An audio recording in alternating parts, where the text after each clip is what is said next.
Algunos pacientes que tuvieron COVID están desarrollando ahora algunas complicaciones, tanto hematológicas como neurológicas. Hay más conciencia sobre la enfermedad y la gente está más al tanto de que es un padecimiento que existe. Claro. La prevalencia real de esta enfermedad en realidad no ha ido aumentando aparentemente. Lo que sí es un hecho es que ya tenemos más armas para diagnosticarla y la gente está más alerta sobre esta condición.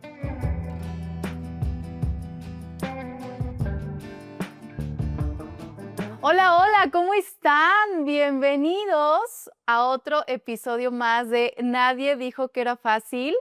Cada episodio que yo tengo, la verdad es que yo soy una esponjita. Me gusta absorber mucho conocimiento y aprender de los grandes, aprender de todo un poco. Y el día de hoy, la verdad que cuando me comentaron quién iba a estar, dije, wow, porque es una persona que se le puede aprender muchísimo y sobre todo que es alguien que cura vidas, que da más esperanza y eso me encanta porque hoy en día eso necesitamos. Más luz, más esperanza, mucho conocimiento, pero conocimiento del bueno. Y yo sé que cuando sepan de quién hablo, muchos de ustedes lo ubican porque es una persona que tiene más de 50 años de trayectoria, es uno de los hematólogos más destacados del país y me encanta tenerlo el día de hoy porque vamos a aprender juntos. También yo tengo muchísimas dudas, muchas inquietudes y qué mejor de tener a un experto en la materia y me refiero al doctor Guillermo Ruiz que está aquí con nosotros. ¿Cómo está? Muchas gracias por la invitación. Bienvenido. Muy amable, muchas gracias. No, gracias a usted. Estábamos platicando un poquito antes de entrar a cámaras sobre la trayectoria. Me pasaron el currículum y yo dije, wow, impresionante, pero yo lo tenía que tener aquí, nadie dijo que era fácil. Y para comenzar, me platicaba que siempre estuvo rodeado del tema médico, siempre supo que quería ser médico o en algún momento se quiso dedicar a otra cosa, honestamente.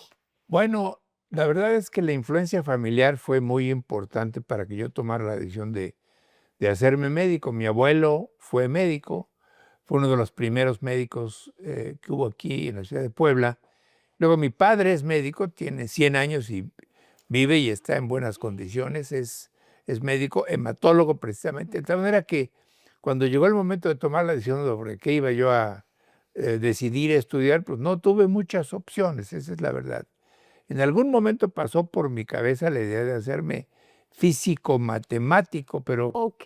luego me pasó eso porque me di cuenta que los físicos matemáticos tenían un campo de acción menos amplio que el que tenemos los médicos. De acuerdo. Entonces, siempre fue algo que lo tuvo muy presente por su papá, que todavía vive. ¡Qué bendición! Y papá vive, está bien. De hecho, va todos los días a la clínica Ruiz que fundó mi abuelo en 1920 Wow. y que luego mi padre continuó con el laboratorio y luego ya llegamos mi hermano y yo y ahora mi hijo que también es médico. Hemos sido varias generaciones de doctores Ruiz los involucrados en la clínica Ruiz. Es lo que veo, que ya es un tema muy generacional, ¿no? Y están aprendiendo de los grandes sin duda alguna. Veo que es hematólogo, que es de los más destacados, pero ¿por qué hematología y a lo mejor no otra especialidad? También fue un poco por la influencia de mi padre. Mi padre es hematólogo. Él se hizo hematólogo realmente de laboratorio. Él nunca atendió pacientes. En la época en la que la hematología pues, era realmente una rama de la patología clínica de laboratorio. Entonces, él un poco se dedicó a eso. Y a mí me llamó la atención la idea de ver pacientes. Y como hay también ahora ya pacientes hematológicos, pues entonces fue por eso que decidí ampliar la parte de laboratorio a la parte de práctica clínica de la hematología. De acuerdo. Ahora, para quienes nos ven y a lo mejor tienen ciertas dudas de qué es la hematología o qué es lo que estudia, a grandes rasgos, doctor, ¿qué es lo que se enfoca principalmente o lo que cura un hematólogo? La hematología se encarga del estudio y del tratamiento de las enfermedades de la sangre. De acuerdo. La sangre se produce dentro de los huesos, en la llamada médula ósea.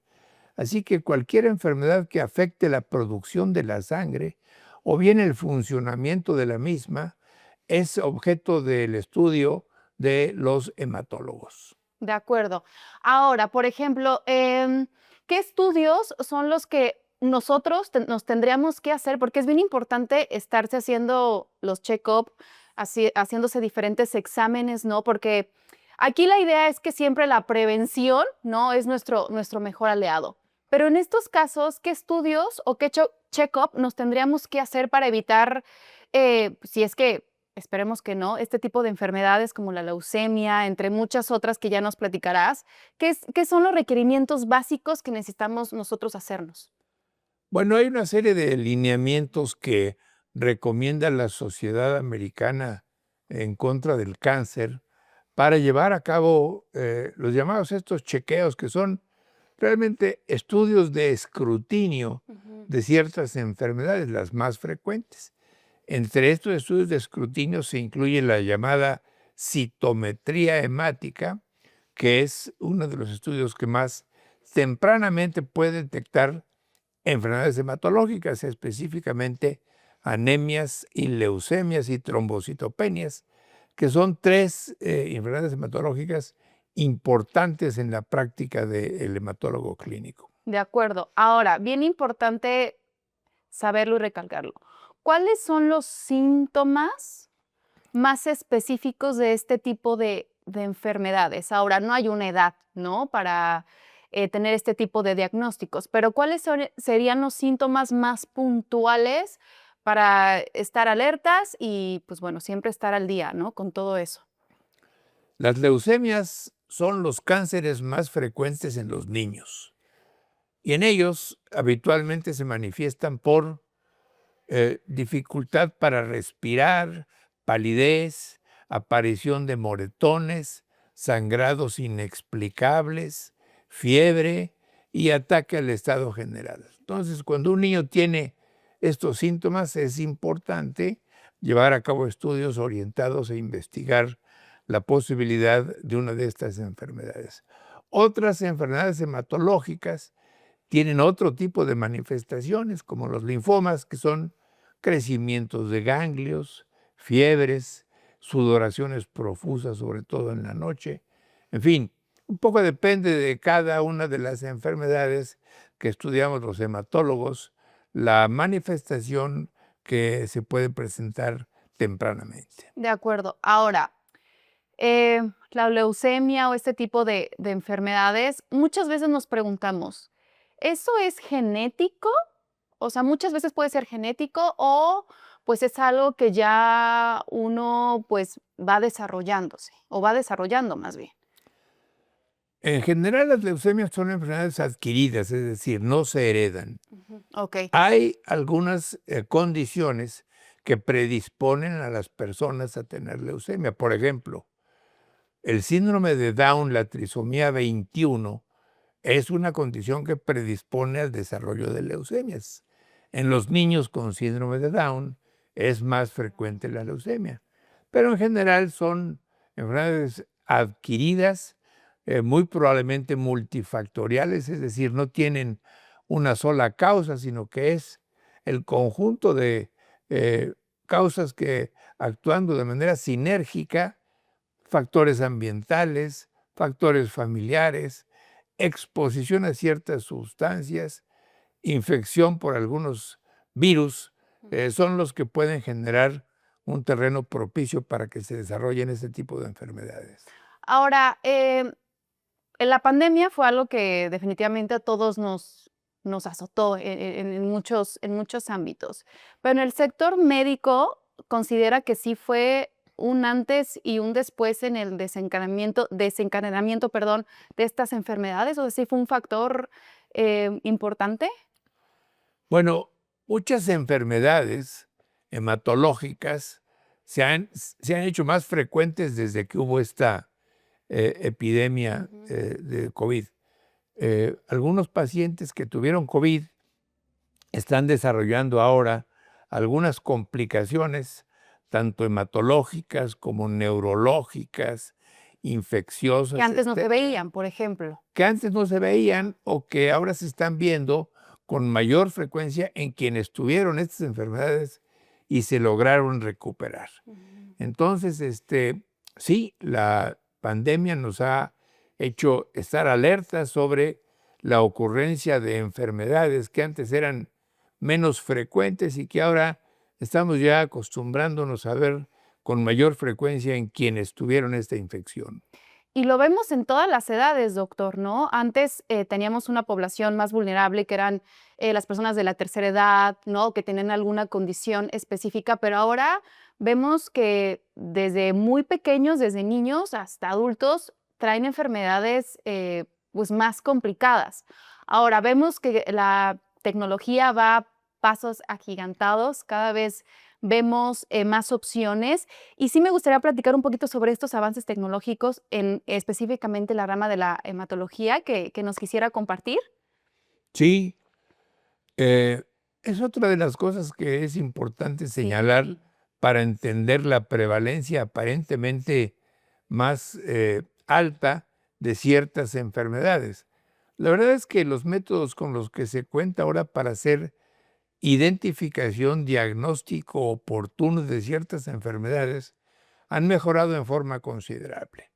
Antiguamente, los estudios de laboratorio rutinarios no incluían muchas de las determinaciones que ahora se incluyen en todos los pacientes a quienes se les hace esto, y esto ha permitido diagnosticar más tempranamente enfermedades que antes claro.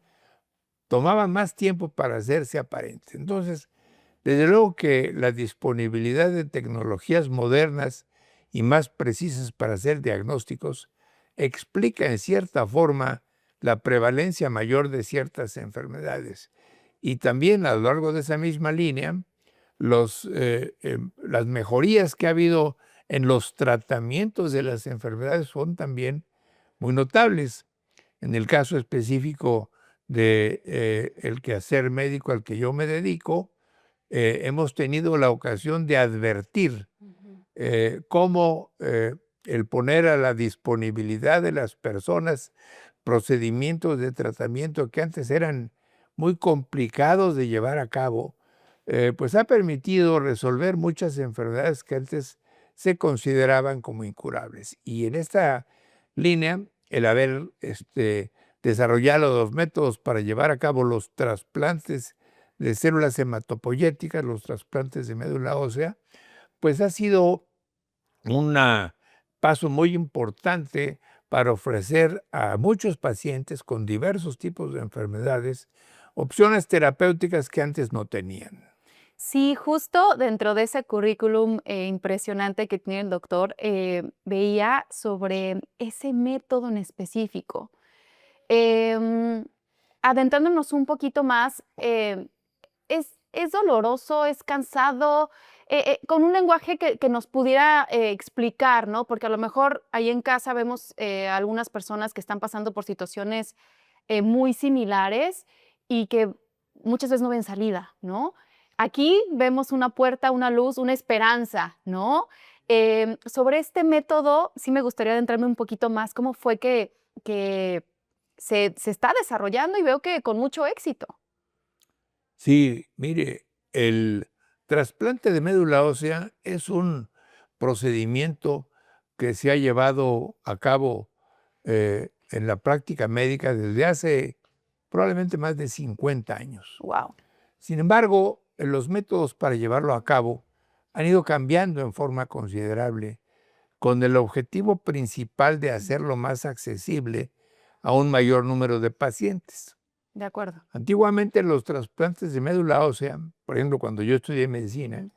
solamente se llevaban a cabo en personas menores de 18 años, Ok. porque había muchas complicaciones y se requería pues una serie de eh, métodos para llevar a cabo el procedimiento que solamente toleraban los jóvenes. Esto para beneficio de los pacientes de más edad ha cambiado totalmente y ahora somos capaces de trasplantar personas de más de 70 años hasta 80 años sin mayor problema. Entonces, los métodos han cambiado, también se han hecho más accesibles inicialmente eran muy costosos, Sí, claro. ahora son cada vez más accesibles y además también se han simplificado los procedimientos que antes solamente se podían llevar a cabo en ciertos hospitales con instalaciones muy especiales dentro de los mismos que hacían que prácticamente en todos los países en desarrollo, los países de economías medias o bajas, no pudiesen tener acceso a este tipo de procedimientos.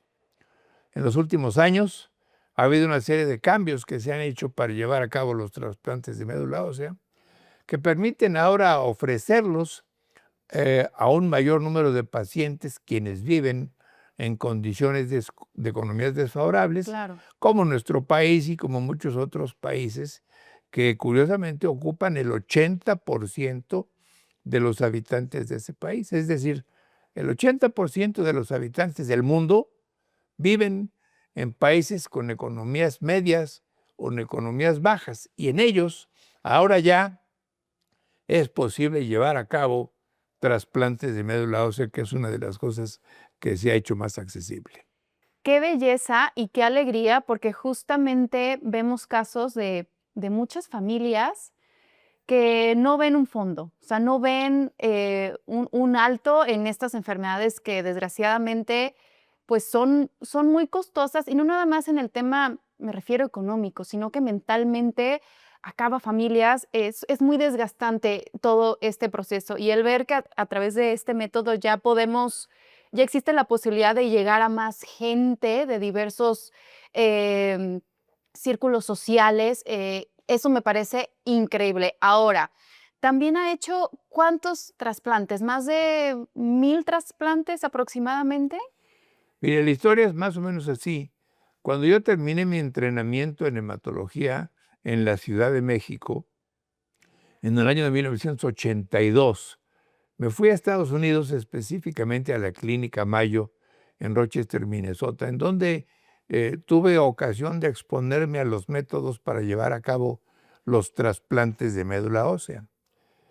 Cuando volví de Estados Unidos, tuve la idea de llevar a cabo estos trasplantes aquí en Puebla, eh, y había dos opciones: intentar reproducir los métodos que yo había aprendido a hacer en la Clínica Mayo, era una opción, y la otra opción era desarrollar un método totalmente nuevo, totalmente diferente, para llevar a cabo los procedimientos de trasplante de médula ósea. Opté por la segunda opción, es decir, no adaptar, no querer hacer aquí en Puebla lo que yo había aprendido a hacer en Estados Unidos, sino hacer una cosa totalmente diferente aquí en Puebla, y comencé a trasplantar la médula ósea. En el año de 1993 hice el primer trasplante. Wow. Y de entonces a la fecha hemos llevado a cabo aquí en la Clínica Ruiz de Puebla más de 2000 trasplantes de células hematopoyéticas, tanto para pacientes mexicanos como para pacientes extranjeros, y tanto para enfermedades hematológicas como para algunas otras inmunológicas, como la esclerosis múltiple, que es una enfermedad en la que se ha demostrado que el trasplante de células hematopoyéticas es una opción terapéutica muy adecuada. Wow, más de 2000 trasplantes. Qué bendición, la verdad, el que cada vez exista estos avances que vamos a pasos agigantados y seguramente también ha tenido muchísimos casos de éxito y justo a esto venía la siguiente pregunta. ¿Algún caso en específico que nos gustaría o que le gustaría compartir en cuanto a este tipo de enfermedades, que tal vez en algunos casos han sido más complicadas que otras, pero algún caso en específico que usted recuerde hasta la fecha que al final se llevó con mucho éxito en el tratamiento? Hay un caso muy interesante de Ujú. una muchacha norteamericana. Ella es norteamericana de origen hindú, Ok. y ella tenía una forma muy grave de esclerosis múltiple. Ella buscó información sobre lo que hacemos aquí en México, específicamente aquí en Puebla, y decidió venir aquí a hacerse el trasplante de células hematopoyéticas.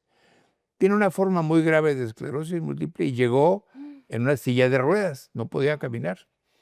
Su marido la traía, estuvo aquí, le hicimos el trasplante hace aproximadamente unos 3 años y tuvo tan buena respuesta con el trasplante de células hematopoyéticas que ahora se dedica a correr maratones. ¡Guau!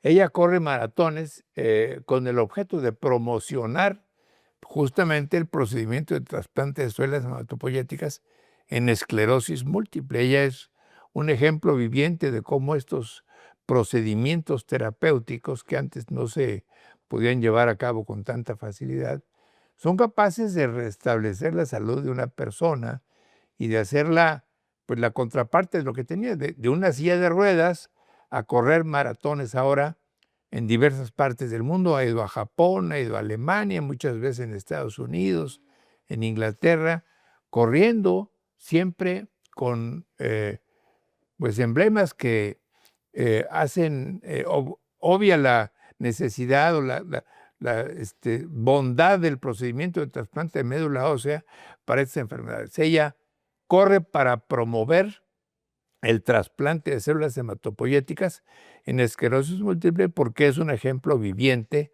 de que esto funciona. Otra chica que también se trasplantó aquí con nosotros en Estados Unidos, la ha acompañado en algunos de estos maratones y ellas se han convertido pues en promotoras Claro. en los maratones de la utilidad real de este tipo de procedimientos en esta enfermedad que pues durante muchos años no tenía mayor futuro en cuanto a su tratamiento. Esto ha cambiado la historia de sus pacientes. Sí, es lo que veo y ahora ya son embajadoras, ¿no?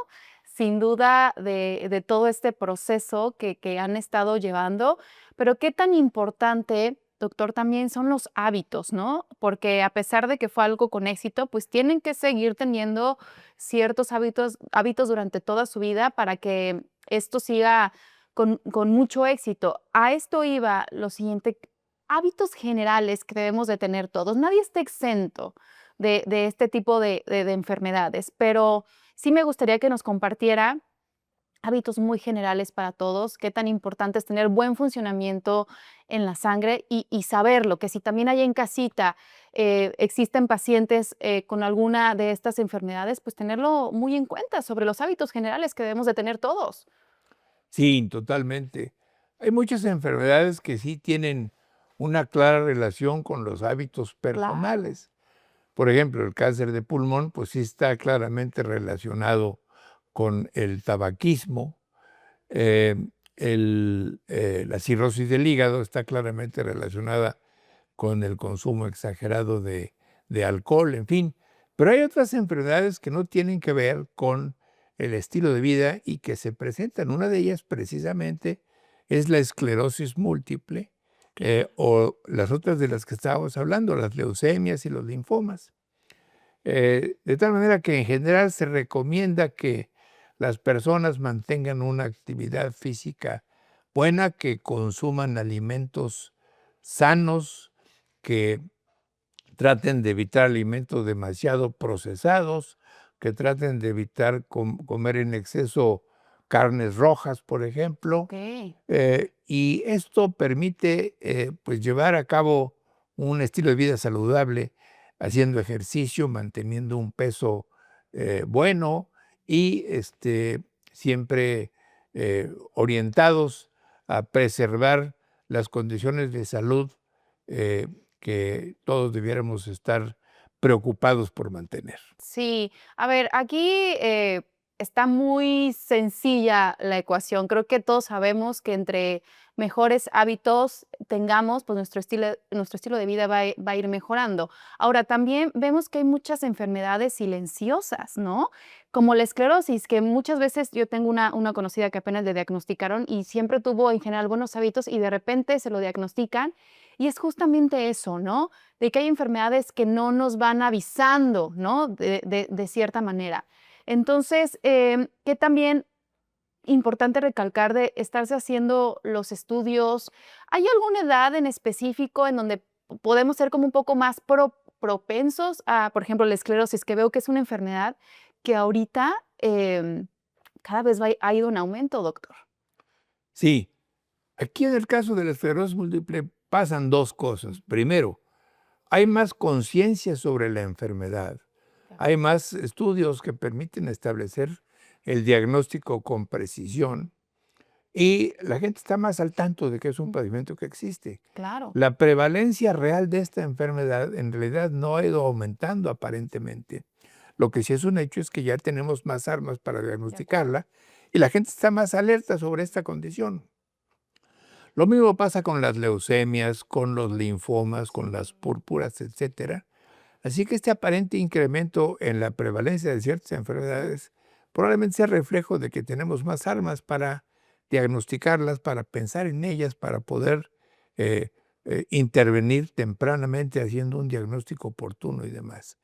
Pero sin duda que los estilos de vida tienen mucho que ver con algunas enfermedades y en términos generales, pues cualquier enfermedad con algunas conductas cotidianas se agrava. Por ejemplo, acabamos de terminar un estudio en el que encontramos que los pacientes con esclerosis múltiple, a los que nosotros les hemos hecho trasplantes, les va más mal a la larga si fuman que si no fuman. Claro. Así que, aun cuando el tabaquismo no está identificado como una causa de esclerosis múltiple, sí podemos ahora señalar que puede hacer que la enfermedad sea más agresiva o la respuesta sea menos buena que si el paciente no fuma. Entonces, hay también la coexistencia de factores externos con factores intrínsecos a la persona que puede explicar por qué ahora se está haciendo más conciencia sobre este tipo de padecimientos. Sí, yo creo que hay que utilizar la tecnología a nuestro favor, ¿no? Cada vez tenemos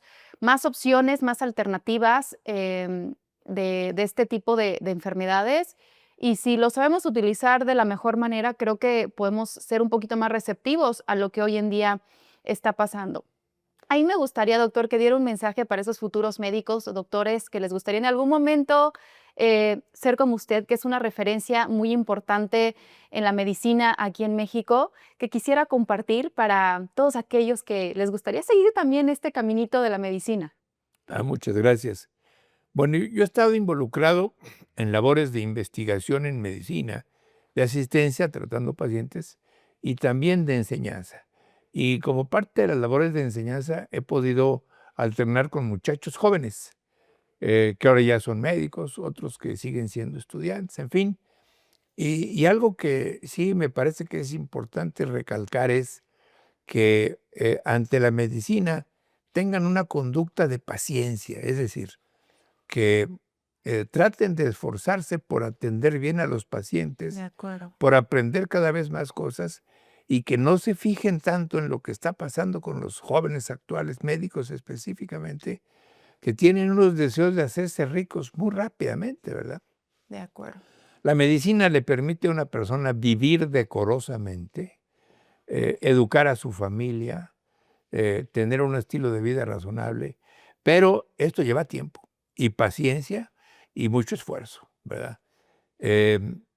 Por ahí hay una frase que dice: he sido un hombre afortunado porque nada se me ha dado muy fácilmente. Y es lo que está pasando ahora con los muchachos jóvenes. Quieren rápidamente, de la noche a la mañana, hacerse ricos dentro de la práctica de la medicina y se involucran en conductas no siempre adecuadas para poder lograr estos objetivos. Entonces, a ellos recomendarles que se fijen más en su entrenamiento, en su desarrollo personal, en la mejoría de sus capacidades para diagnosticar y para atender pacientes, y que lo demás, las recompensas económicas, vendrán Claro. como consecuencia de una práctica honesta de la medicina. Qué mejor que estas palabras del doctor Guillermo Ruiz, y yo coincido mucho con él, que hoy en día buscamos la inmediatez. Queremos todo rápido, queremos ganar mucho dinero en tan poco tiempo, pero creo que en específico en esta carrera se trata de la vida de las personas. Con la salud no se juega y todo lleva un tiempo y el éxito, como dice el doctor, las recompensas van a venir después, pero siempre hay que estarse actualizando. El conocimiento es poder y si lo sabemos dirigir de la mejor manera, por supuesto que pueden haber excelentes médicos, porque ya los hay, muchos médicos, muchos doctores muy destacados como el doctor Guillermo. Y yo le quiero agradecer infinitamente esta plática tan amena porque nuestra audiencia pues es joven y me encanta porque estoy segura que si tocamos una fibra o algo resuena en quien nos está viendo, pues creo que estamos del otro lado. ¿En dónde lo podemos encontrar? Es bien importante, si lo quieren contactar directamente usted para que la audiencia de Nadie Dijo que Era Fácil lo tenga muy, muy en cuenta.